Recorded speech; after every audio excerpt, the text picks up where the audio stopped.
Hello, ladies and gentlemen. This is Ali Aslan. I'm Washington correspondent and columnist for Turkish daily Zaman newspaper and today's Zaman newspaper. I'm happy to join you along with distinguished guests regarding Turkish elections and its implications for United States, its implications for Turkey domestically and in foreign policy. Turkey is an important country which is at the crossroads of cultures and also conflicts. It is situated in the middle of Southern Europe, Balkans, Caucasus, and Middle East, which are one of the most important crucial strategic areas in the world. And that's why there is very much interest in what's going on in Turkey all over the world, given the country's current rise economically and politically. In the last, especially 10 years, Turkey made itself a more influential country in its region and started having a more say in international affairs. What makes Turkey very much important also is the fact that it's the only Muslim majority member nation in NATO with close ties with the West. And now they are appealing to their south, to the Islamic countries around, and to Russia after the end of Cold War, which makes Turkey more and more interesting for many observers all over the world.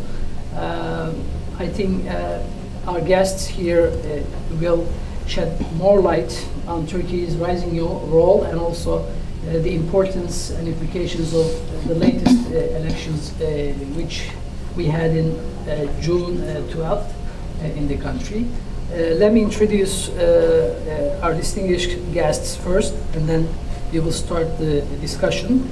I have Gönül Tol here from Middle East Institute, and she is the director of the Center for Turkish Studies there. And I have Matthew Das, who is with the Center for American Progress, and he's a policy analyst and a director of Middle East Progress there, and Joshua Walker to my immediate left, and he is a fellow at the German Marshall Fund, which is based in Washington, and a postdoctoral fellow at the Crown Center for Middle Eastern Studies at Brandeis University. So we have very able, great three experts. I'd like Gönül perhaps start first, and each speaker will have about 10 minutes, and then we will continue the discussion with questions and answers. Well, thank you, Ali, for the nice introduction, and thanks to the Rumi Forum. I'm happy to be here today.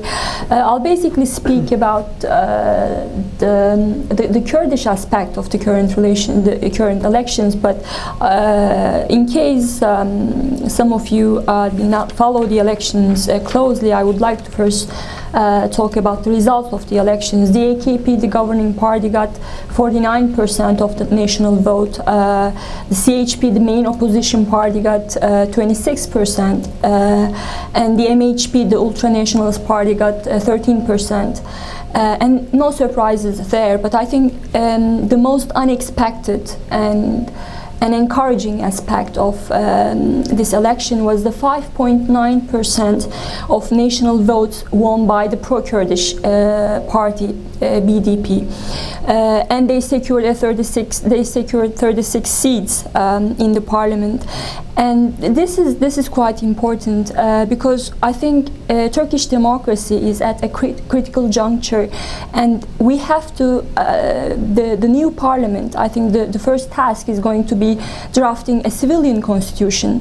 The current constitution is a legacy of the 1980 military coup, so I think the first thing that the new parliament will do is drafting a new constitution.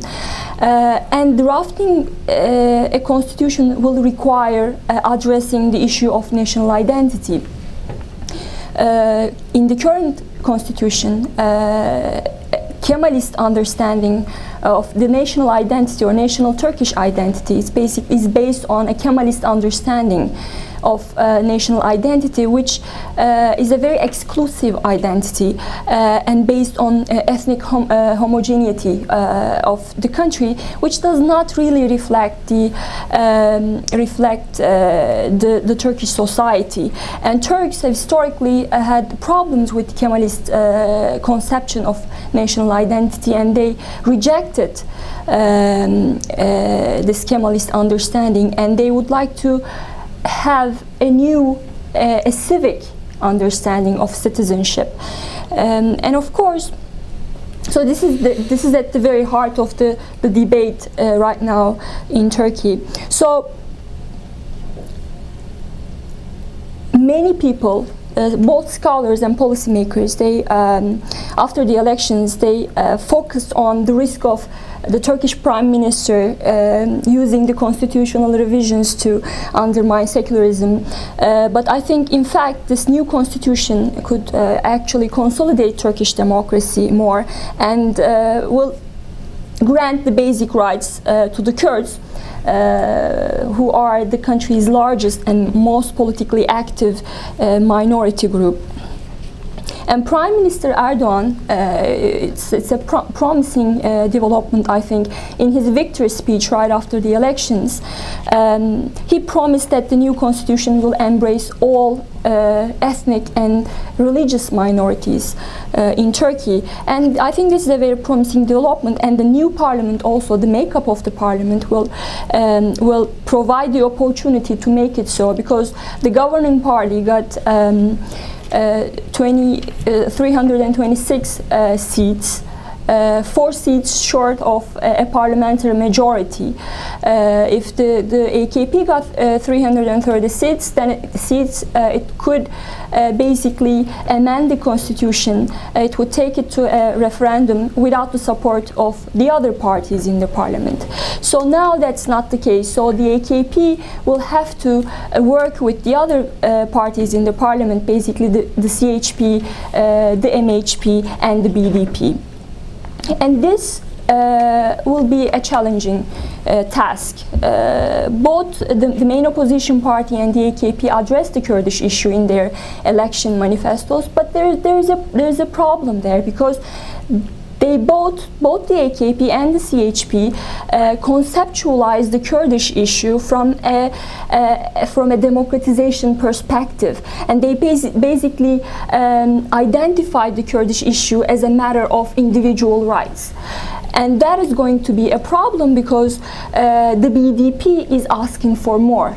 Basically, both parties say that we support Kurdish rights to be able to speak their own language, which is also a de facto reality in the region. They speak their own language in their daily interactions and in the public sphere, but they want more.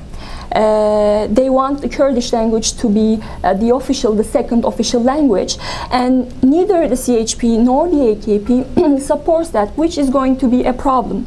So during the parliamentary process of drafting the new constitution, they will have to come with a civic national identity, and that requires a liberal consensus among these parties, which will be quite difficult, because you have a parliamentary makeup that includes an ultranationalist party, the MHP, and an ultranationalist party, the BDP. So they are on the separate ends of the political spectrum, and the CHP and the AKP kind of stand in the middle, and they really have to lead the process of building that liberal consensus, that liberal understanding of citizenship, which actually recognizes the diversity, ethnic and religious diversity. So that is going to be a problem. So the AKP and the CHP have to come together to build the consensus, but their campaign rhetoric kind of unfortunately it's not quite promising, because they both use the very nationalist rhetoric throughout the campaign. So in order to build that consensus in the parliament, they have to drop that rhetoric. And I think the BDP can also, this is a historical opportunity, and the BDP has a very important role to play in the parliament. They now have a stronger mandate with 36 seats in the parliament, and they can communicate the Kurdish demands to the other parties, but they can block the process as well. So we need a constructive approach from all parties in the parliament. But I'm happy that that both parties, both the MHP, because many people thought that they might not actually pass the 10% election threshold, but they did. And I think this is good in terms of long-term strength of democracy and democratic consolidation, because you have a parliament that reflects the socio-political dynamics within the country. So you have an MHP, an ultra-nationalist, Turkish nationalist party, and you have the Kurdish party on different ends, on the opposite ends. And any constitution that's going to be drafted have to be based on a societal consensus. But again, the question is that process going to be easy? Certainly it will not be easy. Again, we need the constructive approach from all parties involved. Again, I think that this third term, the AKP, in 2002 elections, they got 37% of the national vote, and many people, according to the studies, voted for economic reasons, because we had an economic crisis, so the economy was the main thing in 2002 elections. In 2007 elections, the same story, although there were some other intervening factors, like the April 27 memorandum. But I think in 2011 elections, the elections this time was quite different, because now economy might be important, might have played some role in the decision making. I think the most important issue that shaped the perception of the voters was the issue of identity. Because it's again, this new constitution is high on the agenda of all parties, and the issue of identity is high on Turkish agenda. So in that sense, these elections are different, and I really hope that the process after the elections lead to a consensus on the conception of Turkish citizenship. Thank you. Please go ahead. Thank you. I want to confine my remarks mostly to foreign policy issues. I was very much struck by what Prime Minister Erdogan said in his remarks on election night from the balcony in Ankara, and it led me to a very interesting comparison, which some of you may not like. But just his remarks, quote, "I agree with affection the peoples of Baghdad, Damascus, Beirut, Amman, Cairo, Tunis, Sarajevo, Skopje, Baku, Nicosia, and all of their friends. Today, the Middle East, the Caucasus, and the Balkans have won as much as Turkey. We will become much more active in regional and global affairs. We will take on a more effective role. We will call as we have for rights in our region, justice, the rule of law, for freedom and democracy," unquote. Now, as I was reading this, I think the day after, this clear statement of an electoral mandate for a values-based foreign policy, I was strangely reminded of another speech by another re-elected leader, George W. Bush, in his second inaugural. And just give me a minute here, where he used this re-election and this mandate, or a perceived mandate, to articulate exactly that, a values-based foreign policy, the role that he believed the United States should take on in securing liberty and democracy for others around the world. Now, agree or disagree with that, I think there were echoes of that. I'm not saying George Bush came up with these ideas. I think they are, that you can find elements in them in many cultures, and I very much hope Mr. Erdogan's plans will fare better for Turkey than Bush's did for the United States, where these dreams of democracy building soon shattered against America's own double standards and some of the realities that were actually, I think, unleashed by Bush's own policies. And of course, it's also ironic in that a lot of the sentiment that Mr. Erdogan has, I think, effectively capitalized on were driven by, I think, the arrogance that exemplified by George W. Bush's policy himself. I think President Obama has come into office and really tried to change the relationship, but the old habits die hard. I think there's still very much a perception in U.S. foreign policy circles, perhaps not among those who spend much time studying Turkey, but those who work on kind of more general affairs, of seeing Turkey as still very much in a Cold War context. But in contrast, I think, to looking at the kind of last few months of the Arab Spring, the Arab uprisings, the changes going on in the region, which I think clearly made an impact on Mr. Erdogan. I think his remarks on election night are very much reflective of that. Leading up to that, I think there was a tendency here in the States to kind of look with some fear upon what a new Turkey could mean for U.S. interests, for the region. And if anything, I think the last few months have really kind of put the lie to the idea that Turkey is in some sense a radical actor. I think it's clearly showed the great extent to which Turkey was invested in a status quo. And I think Mr. Erdogan's reaction first to Egypt, but then to Libya especially, and to Syria, kind of showed the way that just as the United States has been uncomfortably made aware of its own glaring double standards in the region, the same has been true for Turkey, though I would say that I think Turkey has responded much more nimbly than the United States has in this respect, changing on Libya, and very, very impressive to me the way it's gone farther in pushing Syria, hosting Syrian opposition figures than even I would have expected, given the central place that the Syria relationship has in Turkish foreign policy.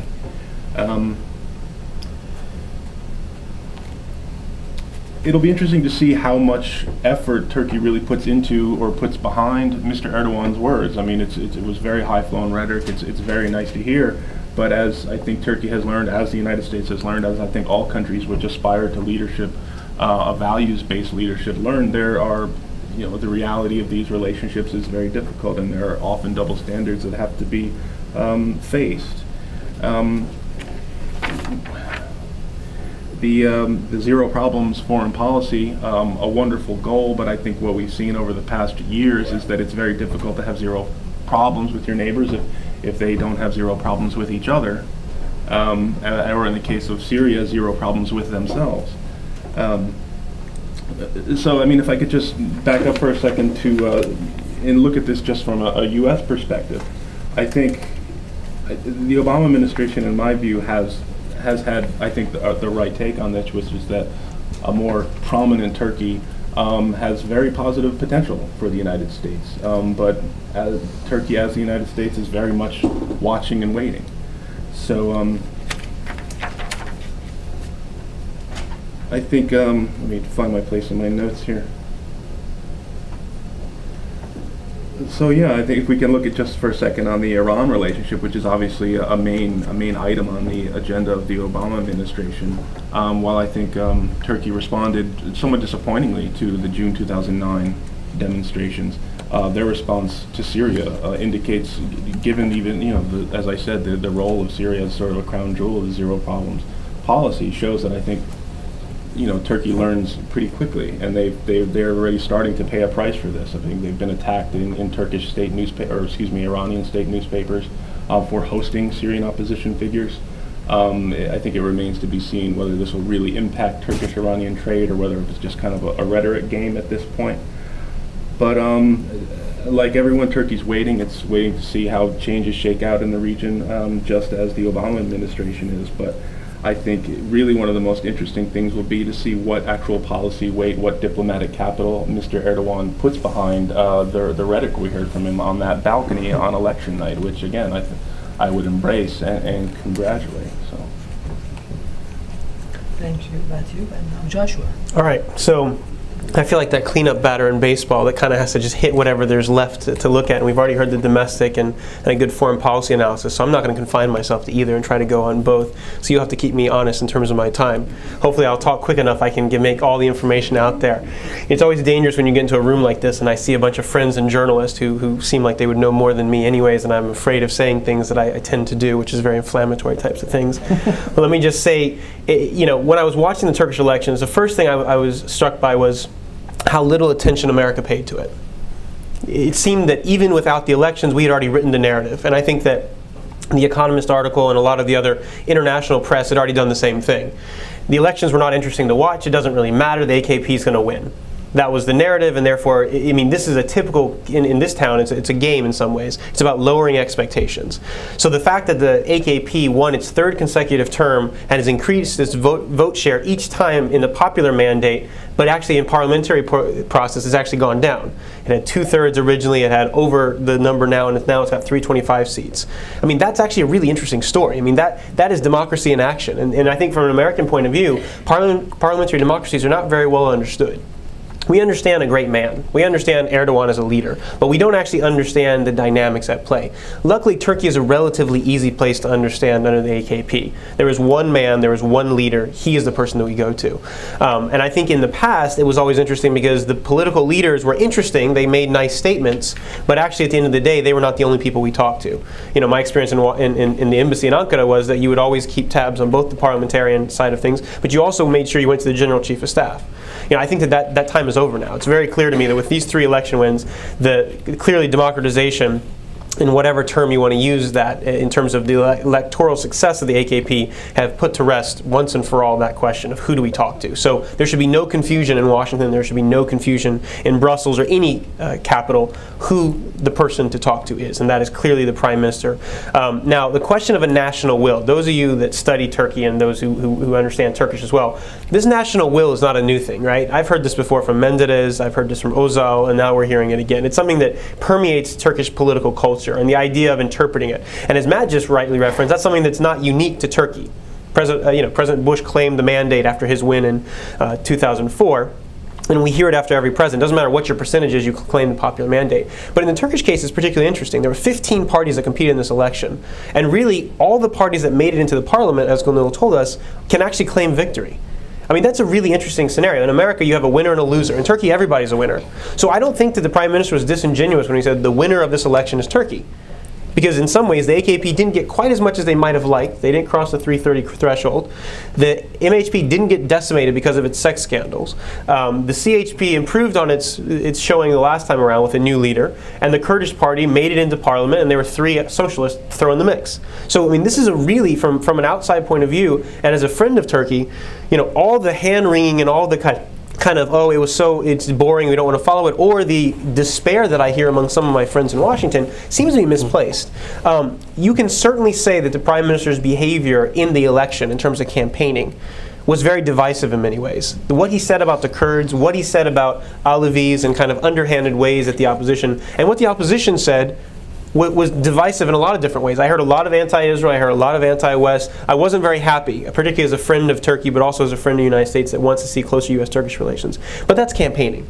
I mean, we see the same thing when I watched the Republican primary debate. That was pretty nasty as well. I mean, they said far nastier things about Obama than Erdogan could ever hope to say about my president. So I think it's important to put that in context. The real question is, how do we go, what does it look like moving forward? It seems to me that there is clearly a mandate to write a new social contract. I think as Gönül was talking about this in terms of who's going to write the first civilian constitution for Turkey. And are they going to create a system in which it's safe and fair to go back and forth between elections?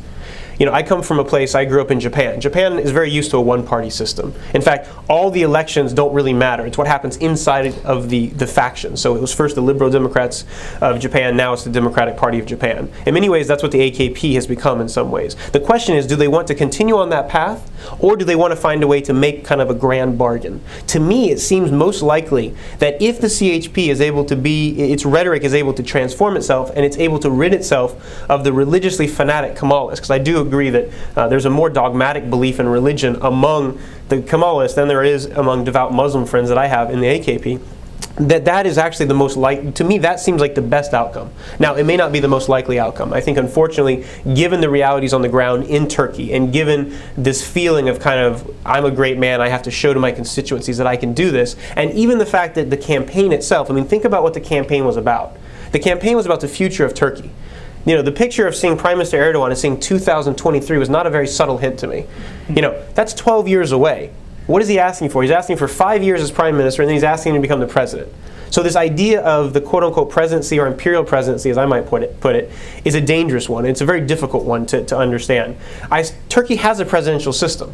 It has a parliamentary system, but it also has a president. So if there's going to be a change and there's a way to change the constitution in such a way that all of the diversity of Turkey, that is its strength. I think one of the unique features about Turkey is it's one of those countries in the region that needs to accept the fact that diversity and pluralism is its strength and not a weakness. To be a citizen of Turkey does not mean you have to be ethnically Turkish. You know, there are more Albanians in Turkey, there are more Bosnians in Turkey. I mean, my professor Davutoglu can give you a list of every country in the world that seems to have more people in Turkey than outside of Turkey. And so, what does it mean to be Turkish? And I think that's the point that Gönül was raising. I think that's going to be a crucial one. And I think that given that the AKP has won, they are in the position to be magnanimous and to look out and to be able to bring in the other parties. They won more than half of the vote. This is probably the most representative parliament we've ever seen, because even though the 10% threshold was very high and it creates some very strange things like the first term of the AKP, this time around the Turkish citizens showed a real amazing ability to be strategic in their thinking. These other 11 parties that didn't make it into parliament are negligible. And in some ways, they should go ahead and close up shop and focus on these main opposition groups that are out there. And I think the big question is, can the anti-AKP or opposition forces come up with a coherent message? The CHP tried, but they are restricted by their own identity and their own dogmatic beliefs. Is there a way to have a non-conservative Muslim but a center-right party in Turkey that will take into consideration the diversity of Turkey's ethnic groups, etc.? And so the question is, will they be able to come together? And a lot of this depends on how the AKP reacts. And the signs that we've seen are good thus far in terms of the Prime Minister's words. But as my colleagues have pointed out, words don't equal action. And the question will become, how does that look to the future? Very briefly on the foreign policy side of things, basically, what's happening in the region has caught Turkey by surprise, just like everybody else. But it, in my mind, stands to gain the most. Because a stable Middle East, a more democratic Middle East, does not benefit Iran, it does not benefit Israel, it benefits Turkey first and foremost. Turkey is the kind of the major engine of this region in terms of economically speaking. It's the largest economy in the region, it's the fastest growing economy in the region, it's the most stable democracy in the region that is indigenous, and you can have discussions among my Israeli friends and Turks about this. But I think the Turks in many ways are seen by the Arab world as kind of like us because of the Muslim character, where Israel is kind of seen as being an outpost of the West in some ways. And I think that Turkey, as it changes its kind of character, in many ways, I don't think there's been a change in what Turkey is. It's about what Turkey represents to the rest of the world. The government they currently have is probably more representative of Turkey than at any time of its history. And so I think the idea that the Prime Minister has this kind of, for lack of an English word, delikanlı approach to things, a very kind of, I'm from the Bronx of New York and I'm going to make sure that you know that I am the man in this room. When I walk in, everybody stands to attention. I mean, this approach is really one of a global leader, no longer simply a national leader. He craves it. He seems to really revel in this. He's the most popular leader in the Arab world right now. And I think how he uses that leverage will be very interesting to watch. I think if he wants to continue to have petty fights with Israel, I think he can continue to do that, and he can certainly hurt Israel. I think that what we're going to see in September in terms of this Palestinian vote, Turkey's in the forefront, it seems. If this Gaza flotilla thing continues, he'll win short-term votes. But if he wants to be a global leader, then part of being a leader and part of leadership is bringing these divisive factions together. It's being able to find solutions to conflict, not creating new conflicts that you then have to come up with new policies about. And so I think in Syria and in Libya, like Matt was talking about, Turkey has been on the forefront of some of these things, but sometimes they seem to be reactive instead of proactive. And something I've always respected about Turkish foreign policy is they seemingly look towards the future, and having a deep understanding from their past of what it's like to be in this region, they've been able to approach that with a new approach of strategic depth. I would argue it's now time for democratic depth for Turkey, where they need to be able to look within themselves to find the solutions to that problem and to model this behavior and to be an inspiration that they so desperately claim to be. Ali, if I may, I would like to add one thing. I think we have to read the CHP votes carefully. I mean, they got 26% of the vote, the national vote. And I think what the voters are saying to the CHP, because they campaigned on the new CHP discourse, I think people are saying that we like that idea of a new CHP, but you have to do more than that. And for me, what was really promising was, for the first time in the CHP history, they did not campaign or they didn't they did not try to score using the secularism threat. I mean, if you watch Kemal Kılıçdaroğlu's speeches in the meetings, he didn't use secularism, which is really good. Which means that Turkish democracy was not born yesterday, and we really, if the governing party is coming before the voters with projects and with new ideas, with solutions about the Kurdish issue, about the foreign policy, economy, then you cannot, as the main opposition party, you cannot just go and say that, you know, secularism is in danger and we have to guard that against the Islamists. So that was very promising in terms of democratic consolidation, I think. And I really hope CHP reads the results well. Thank you. And all of our speakers did a great job in analyzing the elections. If I may, let me ask the first question before we turn into the audience. And this is my classic question after any Turkish elections. We know AK Party won about 50% and CHP, the main opposition, won about 26% votes in Turkey. I was wondering if there was a ballot in Washington, who would win the Turkish elections, and would the rates be so far apart each other? This question is to all the participants. Oh, that's a tricky question. I don't know. I don't think we would have an MHP. I certainly think that the MHP would be out of the picture. And we have a lot of liberal Turkey experts. So I would guess that we would have some support for the pro-Kurdish BDP, and the AKP. I guess they would be the winner. But I can't say much about the CHP. What do you think? Yeah, I doubt, you know, probably the AKP would not get its 50%, although I think there are quite a few here who see the real potential in their leadership and what, you know, they are trying to create in a Turkey for, you know, potentially a new Turkish identity, a liberal Turkey. But there's, as I said, there's a large portion of, I think, the foreign policy establishment that simply wants to go back to the way things were when Turkey did what we asked them and didn't try to chart its own foreign policy and just kind of backed us up in various multilateral venues. So they are more favorable to CHP line then? Probably. Oh, you know, I think I didn't understand it correctly, because I was thinking that if we held an election among the Turkish community here, no, with the result. So, okay. Well, yeah. You can, yeah, if you want. No, go ahead, Joshua. So I would say that among the Turkey watchers, I think it would be an overwhelming landslide for the CHP. I think most of the scholars and most of the experts who look at this were rooting for the CHP very openly in some ways.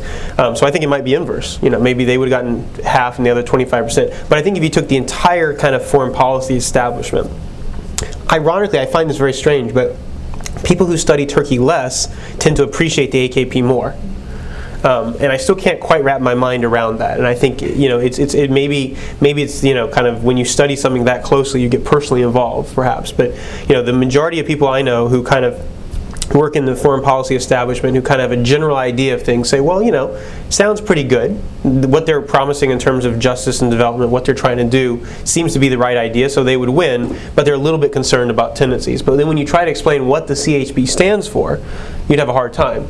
Among Turkey watchers, you don't need to explain it; they'll vote for him anyways. And so I think that, you know, you would probably have something similar in the actual establishment, but among those who actually follow these events closely, I think it would be the inverse. I think there'd be more support for the CHP than the AKP. I think it would also, I mean, I think it's an interesting point. I think it would also kind of cut across who's coming from a specifically security perspective, yeah, defense, or someone who's coming from a more kind of social science perspective, and I think the latter would probably, as you said, understand more what the AKP represents, not only for Turkey but for the region. I mean, I think it's kind of cliche to keep treating Turkey as a model, but I think that still is true in some respects, saying that we can combine these cultural traditions and root a genuine sort of democratic liberalism in these traditions without having it implanted from somewhere else, and that's very powerful.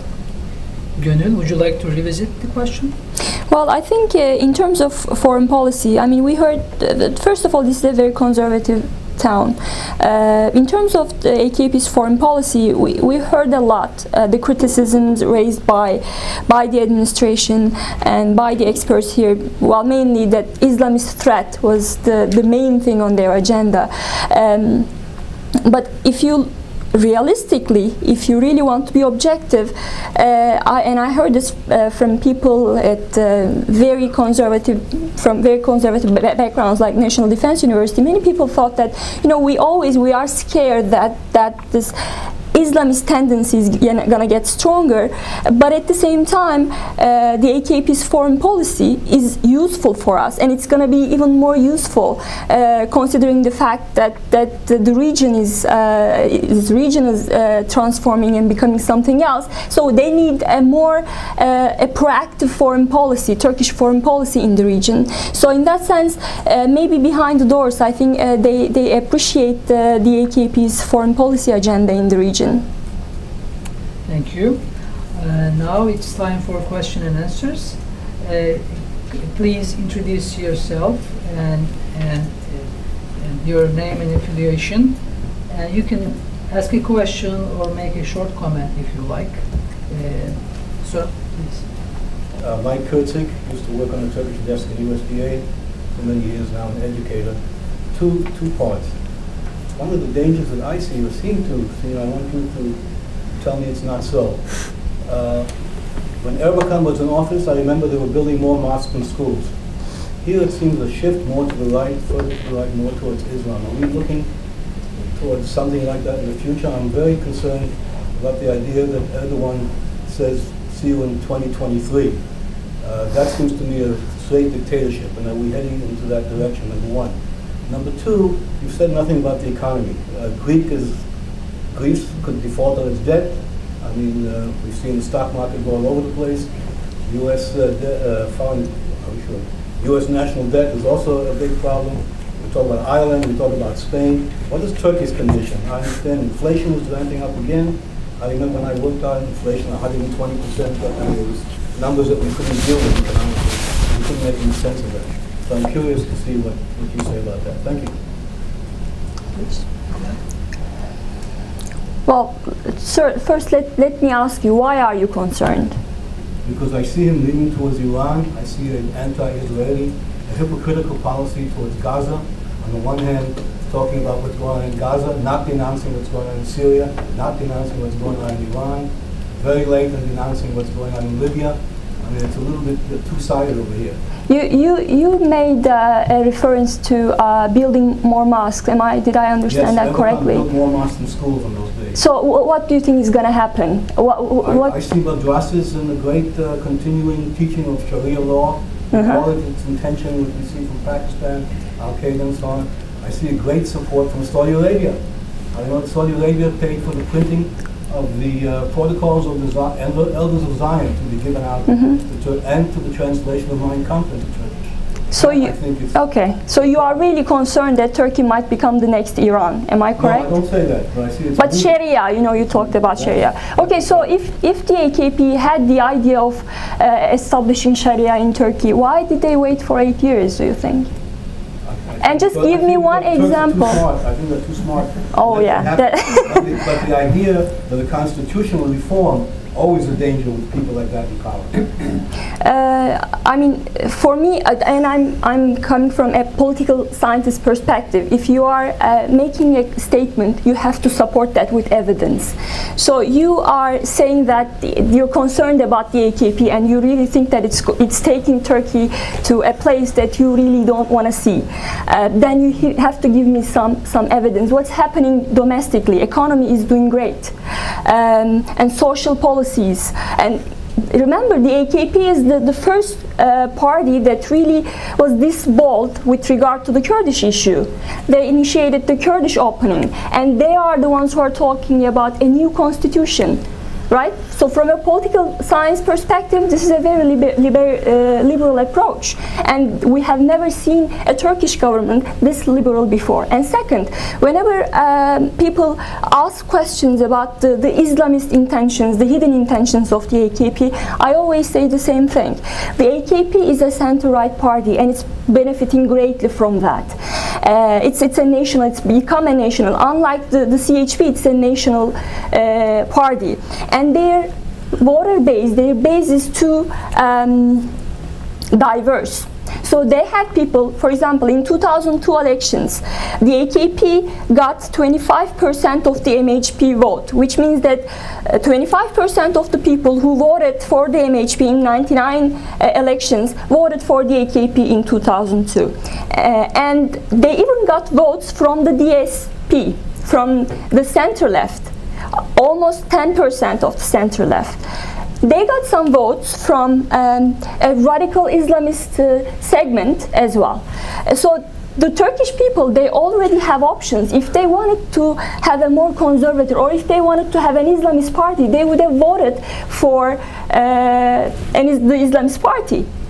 So if you look at the policies and if you look at the base, you have to understand that there's no such threat. It's not realistic, because political parties are like firms. They're producing, they are providing a product to their consumers, right? And the AKP has been providing this product, its policies and agendas, and people like it, and that's why people vote for it. But if you look at the history, if you look at what the AKP has done so far, I don't think it's realistic to make an argument that, you know, they're gonna turn Turkey into a Sharia state. Thank you. Matthew. Yeah, if I could just, I mean, as to the idea about the Islamization of Turkey and Sharia law, you know, I think it's first of all helpful to kind of separate out authoritarian tendencies or illiberal behaviors from kind of creeping Islamization, whatever you want to call it. I mean, as Gönül said, I mean, if they're going to instate Sharia law, why wait so long? But I think, you know, I think there are concerns with Erdogan's intention to stay in power this long, some of the behavior toward you know, journalists and you know, sicking the tax man on critics, but that reminds me of Richard Nixon more than it reminds me of any Ayatollah. And as far as like religion in society, I mean, let's look at ours. I mean, the United States is unique among modern democracies in that we are have a uniquely religious politics. I mean, as America has become more democratic, it has become more religious. Its politics has become more religious. I don't know if you remember, but in the 2008 election, our two candidates sat down with one of America's leading clerics, Rick Warren, for a political debate on primetime television. I don't know even many Muslim countries where that happens.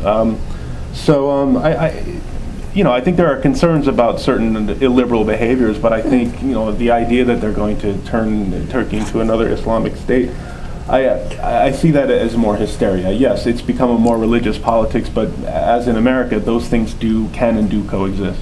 And I would like to add one more thing, Matt. You made a very good point. Yes, I think instead of being afraid of an Islamism, radical Islamism, I think we should be more concerned about authoritarianism, which is in our Turkish political culture. We have that. Kemalism is an authoritarian ideology. Islamism is an authoritarian ideology, but it has nothing, I mean, it's not peculiar to the AKP. If you look at the CHP, for example, I mean, who closed the Kurdish opening? It was the CHP, and used a very authoritarian language. And even in the process leading up to the elections, they used an authoritarian rhetoric. So I think this fear of Islamism is not realistic, but instead we have to ask the question, is the AKP continue the process of democratization, or is it going to stop there? And that is the main question, I think, that we have to ask. Joshua? So I just want to say a few words because I agree with what my colleagues have said. I certainly can relate to the fear that you're talking about, and I think that's what people on this side of the Atlantic pick up on.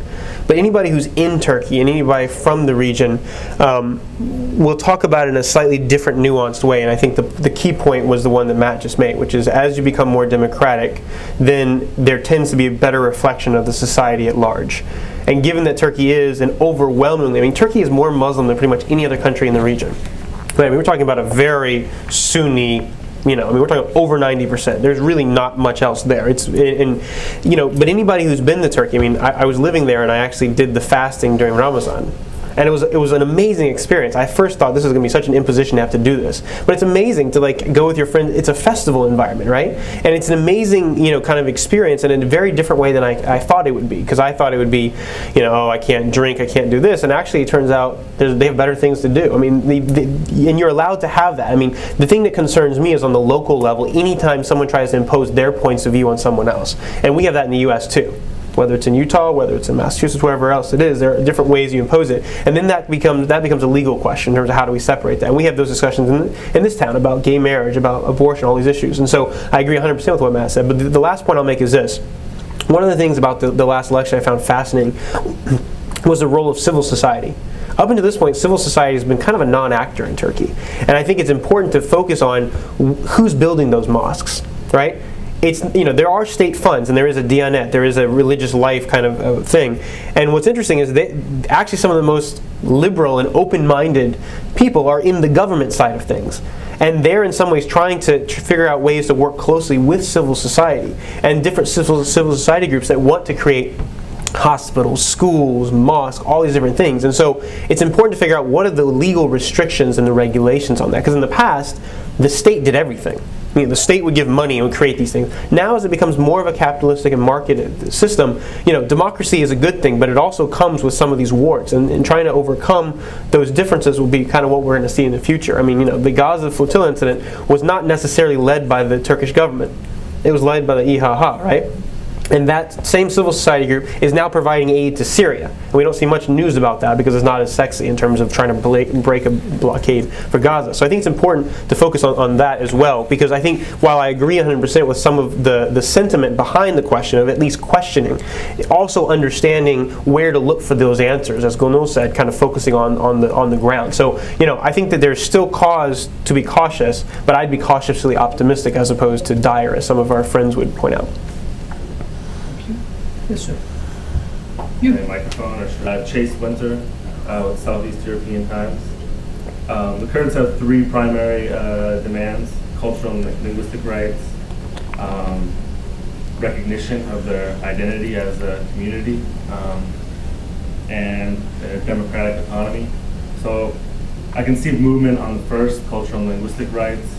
I'm wondering, going forward on the second point, recognition and democratic autonomy, how is that going to be? How is that going to go forward as far as the Constitution? Okay. I can keep on going, but I mean, just to comment a little bit, like for example, recognition. I could see how that could be overcome. You mean constitutional recognition? Are you talking about? Yeah, like, you know, because right now it's everybody's a Turk. Well, I honestly don't think that many Turks would accept like everybody's a Kurd or something like that. Mm-hmm. But maybe something along the lines of like TUSIAD, so that can kind of be overcome. The big question is kind of democratic autonomy, and not just for, as the DDP it says, for the southeast regions, Kurdish populated areas, but also for Samsun or Antalya or whatever. So what kind of support is there for that in non-Kurdish dominated areas? So that seems to be the big sticking point in demand. Well, first, I'm not even sure that they are quite vague about that concept of autonomy, and I can only talk about what the AKP and the CHP said during their election campaigns about the autonomy. Kemal Kılıçdaroğlu, for example, he first said that he supported the autonomy, and everyone was shocked. So he said, well, I didn't really mean that. I just meant that they can have their own budget, so the locally they can have more power, but only financially. And he was very clear about the issue of education in Kurdish. Sorry, he was clear about the Kurdish being the second official language, and he said that we have one official language and that's out of question. So he basically, that's what the CHP thinks, and the AKP is not different either. But again, everyone is now talking about this regional autonomy, but even the Kurds themselves cannot really agree on what that means. So in that sense, it's going to be very difficult difficult. I think first of all the parliament has to handle the issue of citizenship, defining the citizenship, and rejecting that ethnocentric understanding, which is going to be a challenge in itself. So I think the first realistic step would be in the parliament to agree on a citizenship definition, and if we can really come up with a liberal understanding, I think we can move forward. But I mean, this is anything related to identity is very complicated, and it's first because it's emotional, and I think no one in Turkey can really make a realistic assessment without emotions being involved, because identity is like that. And Turkish, especially Turks, in Turkey's political culture, we have a very reactive culture. So we tend to react to everything, and that's going to be a problem. And especially with this makeup in the parliament, you have two opposite parties, BDP and the MHP, but yet the solution has to be, for us to have a solution, they have to meet at the center. So I think it's not going to be easy. The problem is that there hasn't been the tradition. So there hasn't been, sorry? There hasn't been the tradition. I mean, in the past, it always kind of runs against a wall. Can I offer one hopeful perspective on that? I agree with everything that Gönül is saying, and I appreciate the fact that you're pointing out that historically Turkey has never been able to overcome this. This is a foundational problem, right? This is not an AKP problem. This is from the beginning of the foundation of the Republic. There's been this question of what does it mean to be a Turk, and what does it mean to be a citizen versus and what are these different cultural rights. It's something Europe has struggled with for a while, and in some ways it actually took Europe getting to the point of having a supranational identity before you could then admit other types of identity. And I think that that's where the diversity and pluralism comes in. I think one of the challenges is, when I was talking about democratic depth, I'm not just using it as like a catchphrase like Davutoglu. What I'm saying is that, look, there are directions that they can go that would allow them to have an electorally democratically successful system. That's not enough to solve that problem. That problem is so culturally ingrained in terms of what it means. And you know, I agree with Gönül that the way that the current parliament is structured, there is space. I mean, if the MHP was knocked out of parliament completely and they just weren't there, and they didn't have any of their independent candidates there, and the Kurdish party did, it'd be very difficult, because then the AKP would basically say, we're going to just be as nationalistic as possible, just like they were during the campaign. But now that that space is cleared and there's actually an opportunity here, they can say, look, for all the fanatics out there, the whatever number it is, 15, 20, 30% of you who want to have your own country called Kurdistan, get a life. You're never going to get it. You know, this is a regional problem, and I think one of the most hopeful things is that Turkey has really embraced its region to work on this. And one of the interesting things to watch about what's happening in Syria is there are Kurds that are coming into Turkey, and they don't have citizenship in the Syrian side because of Syria's own problems there.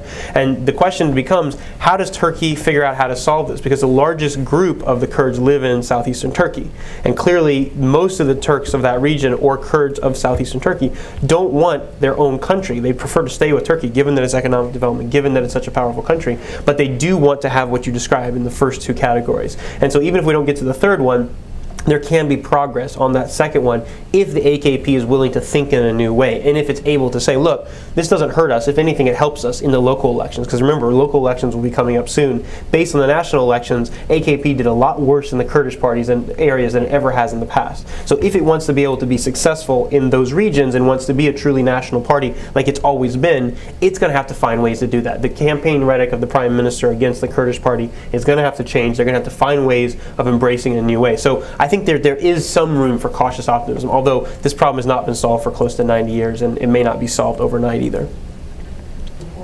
My name is Ibrahim Abdul, retired from the Foreign Ex Service of USDA, International Economist. I have two questions, one on the economy and one on the politics. The one on the economy, behind the facade of a booming economy, as far as I can tell, there are some serious problems. The current account is large and growing. Consumers are buying imported goods beyond their means. Inflation is on a rise. Monetary policy is too loose. Maybe it's all leading toward the election, but something I guess will have to be done to restrict the economy following this event. Again, your comment on the real state of the economy would be helpful. The second one is about the eternal aspiration to join the European Union. Does the election have any implication on the process? it going to mean anything or change the pace? Thank you. I'll just jump in real quickly. I don't think any of us up here are economists, and you know, anytime I start hearing these numbers, I did economics as an undergrad, and it just makes my head hurt sometimes. But as far as I can tell, Turkey's in a much better position than anybody else. So if Turkey's going to crash, it's going to take everybody else down with it in some ways. And to me, so much of economy is tied into that political part, and it leads directly to the EU question, right? What was amazing is the EU was a non-issue. It was literally not an issue. For the first time in any campaign, it seemed to me that basically the opposition party didn't use the opportunity to hit the AKP for not making enough reform. AKP didn't really tout much of anything. It was a non-issue because in many ways, if you look at the way that Turks are feeling, I mean, the irony here is that if you go to Turkey and you look at there's a new ministry. It's called the EU ministry, where Egemen Bayish is the minister. He has this great pen. It's a red flag with the Turkish crescent and the star, and it has the blue kind of Turkish, the EU stars. Those stars are really small and they look subsumed by the big crescent. So in many ways it's a pretty powerful statement of maybe one day the EU would like to join Turkey in its economy because given the rate of growth and given everything else. But 50% of Turkish exports and its economy is still tied to Europe. And so Germany and these other countries that are critical to Turkey's economy still matter. And the irony of course here is that Turkey has a customs union with the EU, and so pretty much it's gotten everything it wants in some ways. The only reason you push forward the EU membership is because of your own identity perspective. You've been waiting this long, doggone it, we're going to make it. And Turks are incredibly persistent. They've been on their way to the west from Mongolia for the last 1,000 years, led by Genghis Khan and all the other Timurlan and everybody else you can say. So I mean, they're still going to push for it. I would be cautious with my European friends that there's only so much you can push the Turks. And I think they've reached that point where now Turkey's feeling confident enough. Anytime you have a European leader that says something nasty like Sarkozy or Merkel, the prime minister is not going to take it sitting down, and he's going to come right back at you. So, I mean, the irony is that in some ways the Europeans are talking about this, a lot of other people are talking about it,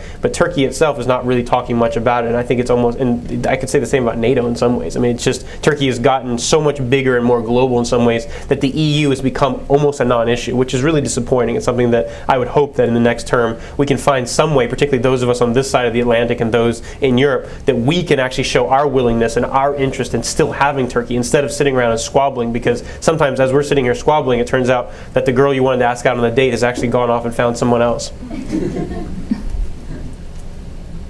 Well, the EU issue, Turkey's policy vis-a-vis the European Union. We never had an independent policy. Basically, Turkey has historically just reacted to what EU has done or said. So, in that sense, I think what the EU is going to do in the future is really going to shape the process. And for the European Union, Turkey's membership is not a foreign policy issue. It's a domestic issue. And many people, you'll hear that whenever people talk about Turkey EU membership, they tend to talk about Turkish identity, but in fact it's a matter of European identity as well, because you have so many Muslim immigrants living within your borders, and it's really about that Enlightenment ideal. They thought that they solved the whole issue of religion like hundreds of years ago, but now here they are, and the people, the Muslim immigrants, they demand their place in the public sphere, and they really want to live with their own religious identity, and the European Union just is trying to figure out what to do with that. So I think it's a problem, it's an identity problem for Turkey, but also for the European Union. What about the economy? Well, we kept avoiding the economy questions. Well, I'm not an economist, and I actually never took any class on economy, but this is what I can say. I think it's perceptions drive economic dynamics, I think. So if you are making $500 a month, but if you think you're not poor, you're not poor. And I was recently reading an article, actually a study by TUSIAD. People in Turkey, they really think that the economy is doing well. And actually, they were talking to a bus driver, and the bus driver said that I'm really happy.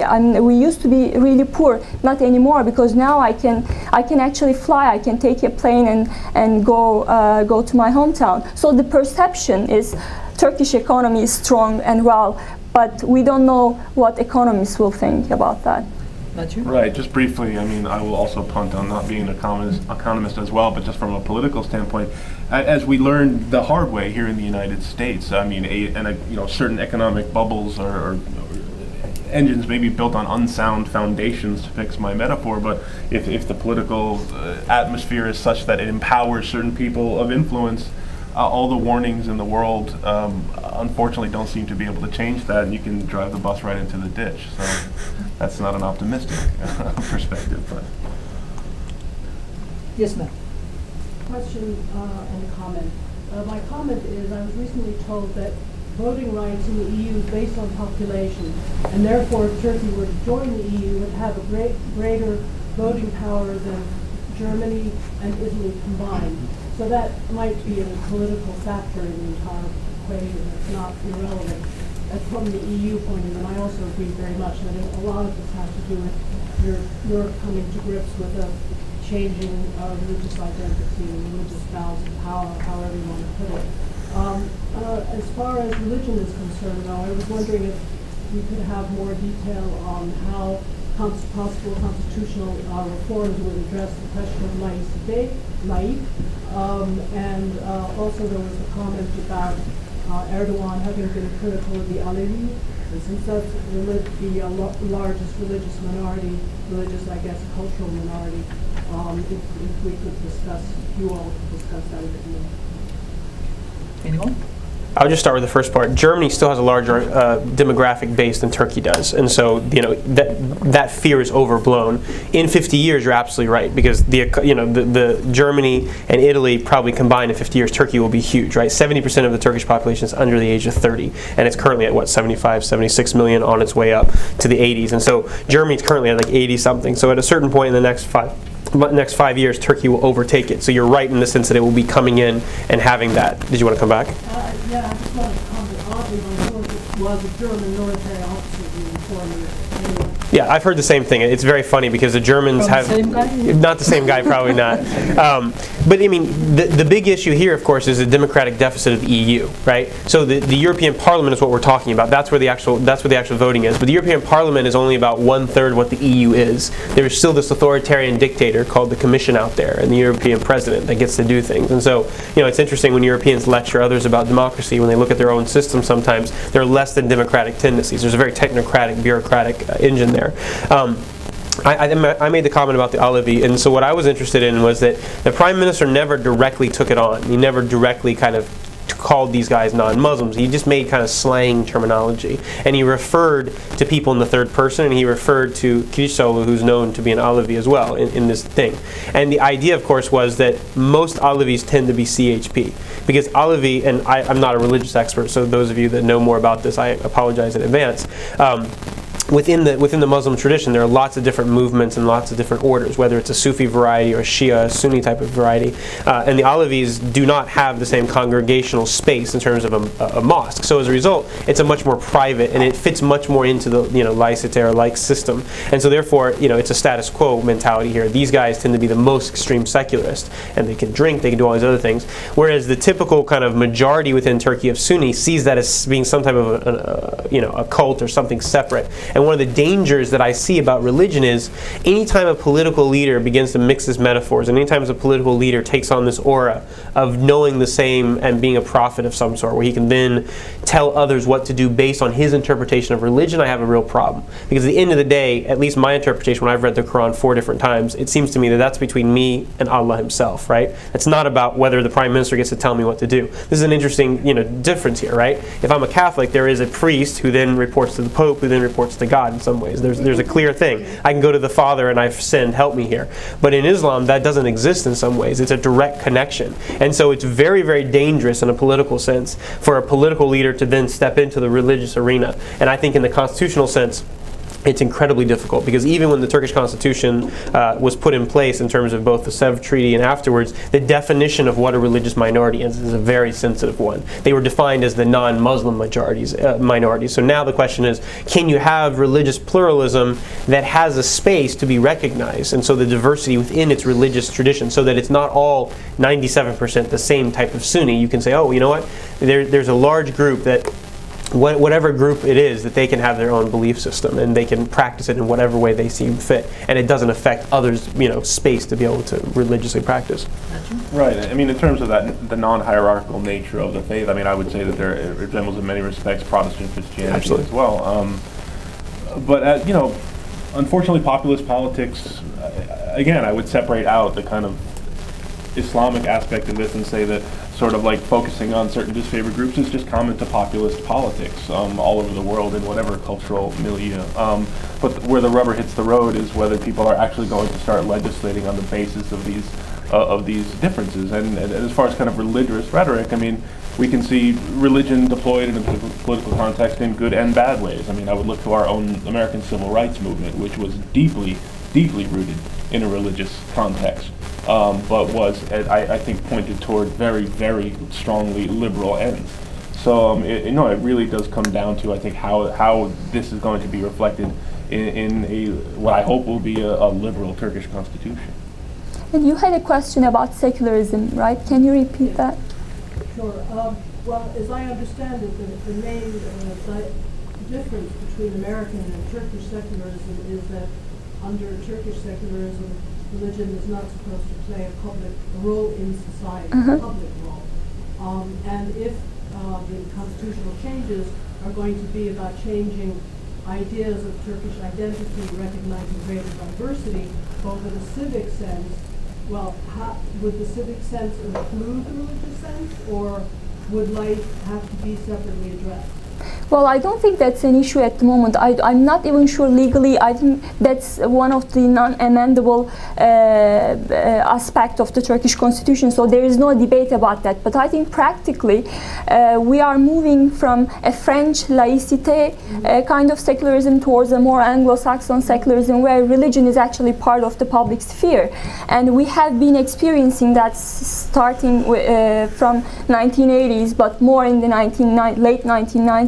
And now we have, you see more women wearing a headscarf, and religion has become part of the public sphere. And I think right now we are at a more healthy balance in terms of the definition of secularism. And second, what makes Turkish secularism unique is religion and state are not really separate, but actually religion is controlled by the state. That's the French and the Dutch model. And I think the Directorate of Religious Affairs, Diyanet, was the main tool to actually enforce that French laïcism. But I think especially in the 21st century, because of globalization and liberalism, I think we have more religious actors. So Diyanet lost its monopoly over religious production. So we have civil society organizations, NGOs, we have intellectuals, we have, a lot of this religious knowledge is actually produced by a multiplicity of actors. So in that sense, practically,